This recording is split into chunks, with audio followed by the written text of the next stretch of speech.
la intervención de Dante y de Lino, que me parecieron muy interesantes, porque venimos aquí a hablar, pero también a escuchar.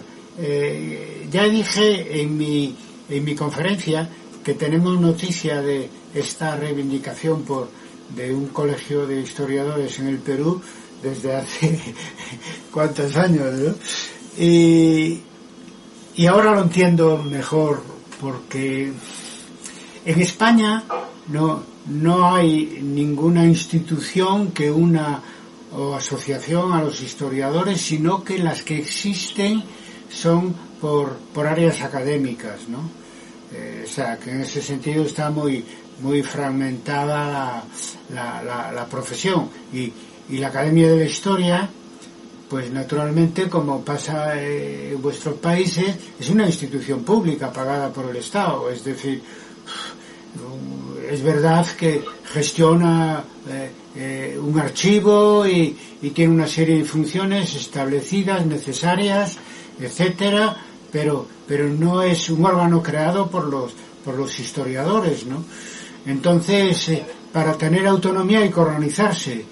Me extrañó mucho que México, que es un país maduro en muchos sentidos, también historiográficamente, los colegios de historiadores estén fragmentados por estado. No existe en un colegio que yo sepa de historiadores de México. Claro, dirán que existe la Academia de la Historia, pero son dos cosas muy distintas, por mucho que allí estén los historiadores, ¿no? La comunidad de historiadores necesita autoorganizarse para tener autonomía, ¿no? Para tener autonomía. Bueno, la experiencia de Bolivia no la conozco, por tanto animaron mucho, ese es el camino, porque la historia tiene un papel que jugar en los momentos de cambio, y este papel no tiene que ser dictado por el Estado, aunque sea un Estado amigo, sino que tiene que ser consecuencia del trabajo común colectivo de los propios historiadores. Por lo tanto, vuestra experiencia puede ser sumamente interesante para la comunidad internacional de historiadores. Y voy a la segunda cuestión que quería tratar, porque ahora tenemos un contexto positivo. Vamos a ver, me explico. Tenemos un contexto negativo por el COVID, ¿no? Que nos ha tenido confinados pues durante 2 años, y esto se va a prolongar. Nosotros pensábamos, porque aquí en Santiago de Compostela se ha alargado hasta este año 2022, el año jubilar, el año Sacobeo, pero ¿quién? No tenemos garantía de que se pueda viajar y se pueda hacer un gran congreso presencial en este año tampoco, ¿no? Eso es lo negativo de la pandemia. Pero una de las cosas positivas, aparte del impulso que ha dado a la comunicación digital académica concretamente, pero no solo, pero sobre todo académica, otra cosa positiva que ha tenido, y eso ya para el conjunto de la sociedad, es que ha hecho resurgir el estado de bienestar, donde eso fue posible, probablemente más posible en Europa que en América, ¿no? Pero eso es muy importante, porque la pandemia se cargó al neoliberalismo. Hoy en las instituciones, no solo en Europa, pero es que tampoco en el Fondo Monetario Internacional, el Banco Mundial de Comercio y todo eso, no digo que no haya neoliberales, que los habrá, pero están calladitos, porque los estados están inyectando dinero público en tal cantidad, bueno, para la educación no tanto, pero para los temas de salud y otros, que realmente estamos ante un cambio de paradigmas. Se ha resucitado a Keynes, ¿no? Entonces, y por otro lado, para el contexto latinoamericano, que es lo que voy a decir más un tema de historia inmediata que de historiografía, es que uno se maravilla del dinamismo de la sociedad latinoamericana. Por un lado, la experiencia bolivariana que conocemos, que se inició en el siglo pasado ya, en Venezuela, y se extendió a otros países. De ahí se puede hacer un balance, como sabéis, pues eso, delicado, porque hay cosas que se hicieron bien y otras que no se hicieron tan bien, y entonces eso. Y lo que nos asombra, visto esto desde la Europa latina, es cómo la sociedad latinoamericana ha reaccionado, empezando por Bolivia y haciendo retroceder al golpismo, ¿no? Y haciendo triunfar democráticamente al partido de Evo Morales, también aprendiendo de sus propias experiencias, de lo que tuvieron de positivo o negativo, ¿no? Y después en Perú, que vosotros conocéis mejor la experiencia peruana, y no voy a meterme, pero sí en lo de Chile, que es más está impactando mucho más por características. Era impensable un proceso constituyente, una nueva constitución, la posibilidad de que retorne la izquierda al gobierno en Brasil, etcétera, por no hablar de Argentina y de otras experiencias, ¿no? Quiero decir que Latinoamérica está tremendamente viva y con una ilusión de progreso que no cesa, ¿no?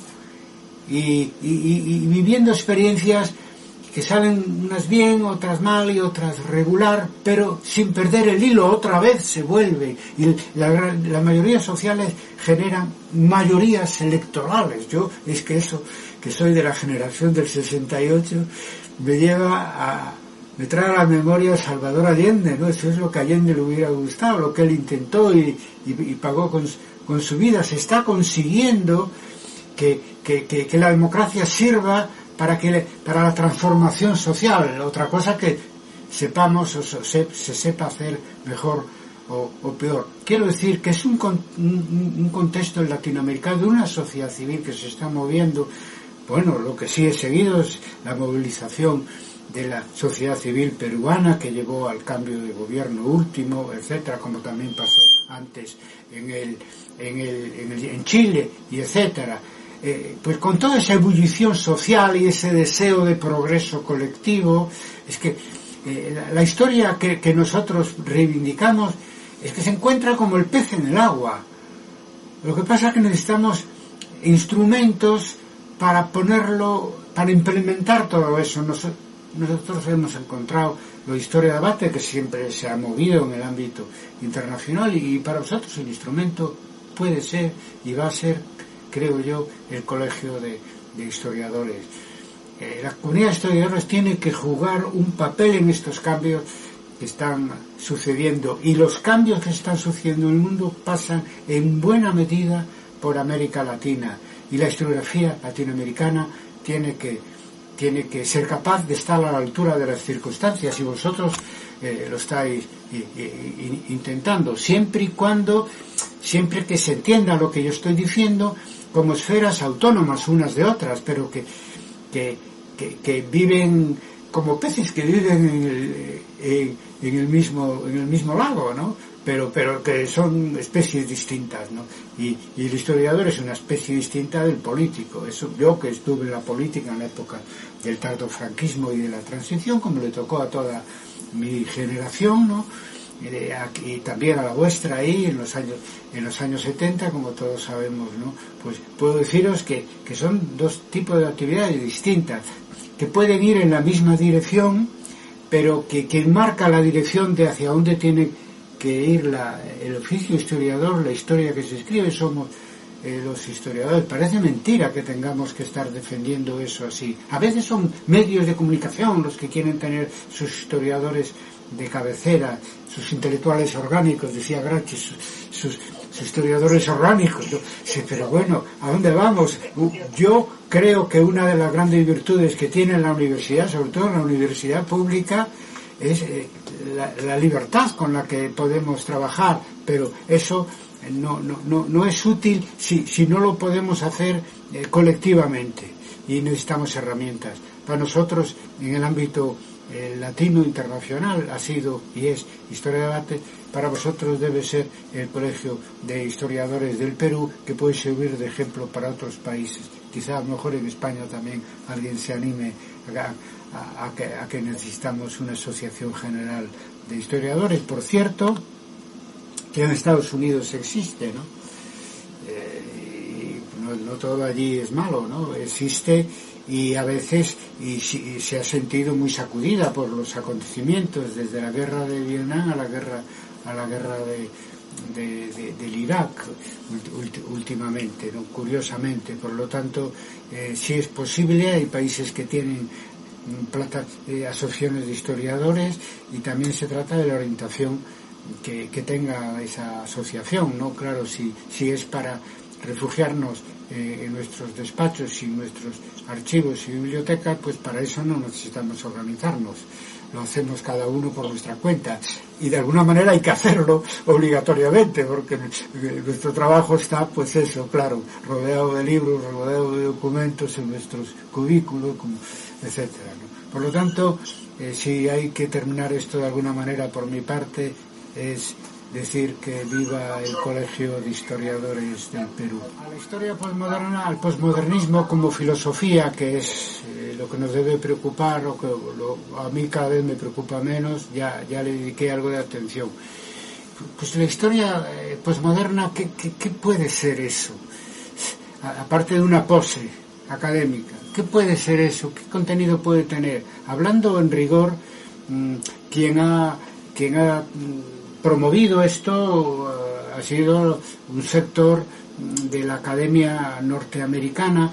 No creáis que historiadores en origen, sino dedicados a la literatura comparada, a la lingüística y todo eso. Digamos que hay un postmodernismo europeo, Lyotard, Bátimo, etcétera, de tipo más filosófico, pero en lo concreto en Estados Unidos se tradujo en el giro lingüístico, que es sumamente peligroso para nuestra profesión, porque no solo niega que la historia sea una ciencia, ¿no? Es decir, que sea un saber riguroso, en definitiva, sino que además dice que es como una rama de la literatura. White un poco va en esa dirección. Bueno, ya os digo que originariamente eso viene del mundo de la literatura. Entonces, que es subjetividad del historiador. Toda obra historiográfica es más bien subjetividad del historiador que otra cosa. Es decir, que lo que hay es el discurso histórico, pero que detrás del discurso no hay una realidad histórica. Si se niega que es una ciencia, quiere decir que se niega la posibilidad de conocer objetivamente el pasado, objetivamente de una manera relativa, naturalmente, a través de aproximaciones. No hay ninguna verdad absoluta. Por lo tanto, si alguien se adhiere a la historia posmoderna y es historiador, pues es una paradoja. Yo es que no lo entiendo, porque es incompatible. O sea, ¿qué función tiene el historiador si es una prolongación del autor de ficción?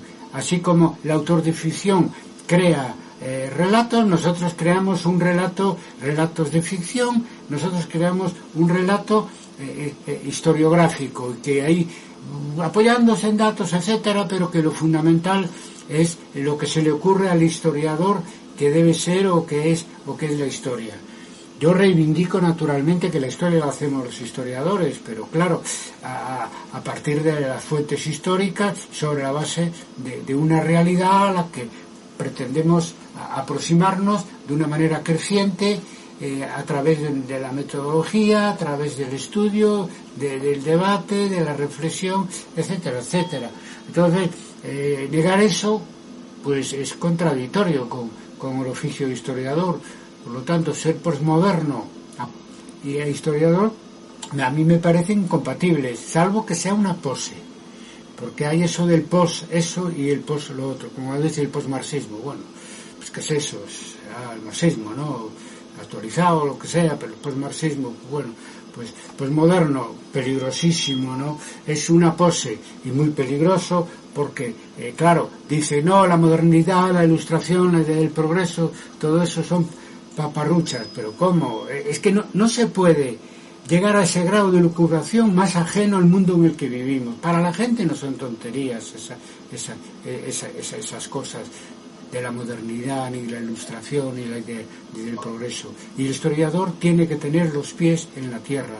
Por lo tanto, historia posmoderna, una contradicción entre unos propios términos, salvo que un historiador se considere posmoderno porque haga análisis de discurso. Bien, a mí eso me parece aprovechable, hacer análisis del discurso.